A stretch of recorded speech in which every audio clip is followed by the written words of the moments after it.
చెప్పాలి. కడియం శ్రీహరికి మీరు బీఫామ్తో పాటు డబ్బులు కూడా 10 కోట్ల రూపాయలతో కూడా డబ్బులు ఇచ్చారు ఎలక్షన్ ఖర్చుల కోసం వాడుకోమని. అయినా ఆయన పార్టీ వదిలేసి వెళ్ళిపోయాడు. ఒకటి, డబ్బులు ఇచ్చారా లేదా? రెండు, ఆయన ఎంత చేసినా కూడా ఎందుకు పార్టీ వదిలేసి వెళ్ళిపోయారు? ఇప్పుడు డబ్బులు ఇచ్చారా లేదనేది ఏ రాజకీయ నాయకులు చెప్తారండి, చెప్తారా? మీరు చెప్తారు కదా. చెప్పాం కదా, ఎందుకు చెప్తాం?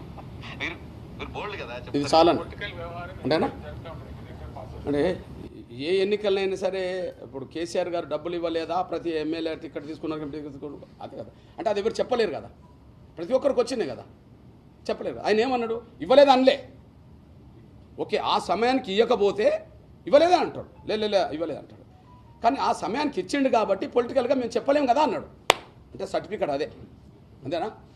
సర్టిఫికెట్ అదే, డబ్బులు తెచ్చుకున్నాడు అంతే. డబ్బులు తెచ్చుకోకపోతే డబ్బులు ఇవ్వలేదు అంటారు, తప్పేం లేదు. ఇచ్చిండు కాబట్టి ఇచ్చిందని చెప్పలేక అవి చెప్పలేము కదా అని అన్నాడు. దీన్ని బట్టి నేను వరంగల్ ఓటర్ ప్రజలందరికీ విజ్ఞప్తి చేస్తున్నా, కడియం సేడ్ దగ్గర కేటీఆర్ డబ్బులు ఉన్నాయి, అది కేసీఆర్ పంపిన డబ్బులు ఉన్నాయి.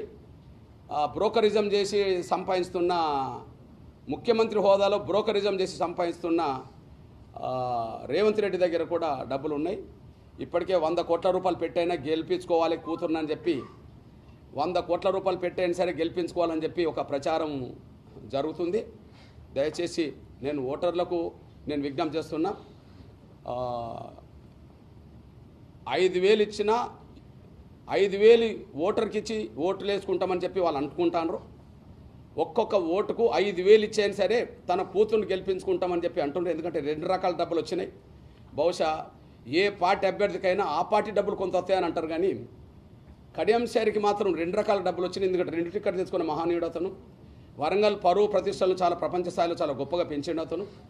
కాబట్టి ఆయన దగ్గర మొదటి టికెట్ డబ్బులు, బీఆర్ఎస్ టికెట్ డబ్బులు ఆయన దగ్గర కారు గుర్తు పేరు మీద వచ్చినవి ఉన్నాయి.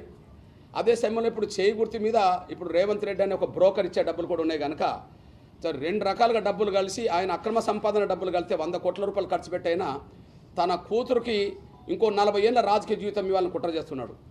గత 40 ఏళ్ళు ఎస్సీ కాకపోయినా, రేవంత్ రెడ్డి మాటల ప్రకారమే ఎస్సీ కాకపోయినా, నా మాటలు కాదు, రేవంత్ రెడ్డి గారి మాటల ప్రకారమే ఎస్సీ కాకపోయినా తను 40 ఏళ్ళుగా ఎస్సీలకు రావాల్సిన అవకాశాలు అనుభవించాడు.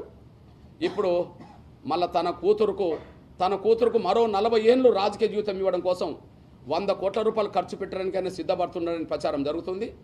దయచేసి నేను అప్పీల్ చేస్తున్నా, కడియం శ్రీహరి పేరుతో వచ్చే డబ్బు ఒక్కొక్క ఓటుకు 5,000 అయినా 10,000 పంచైనా సరే గెలిపించుకోవాలని చూస్తున్నాడు.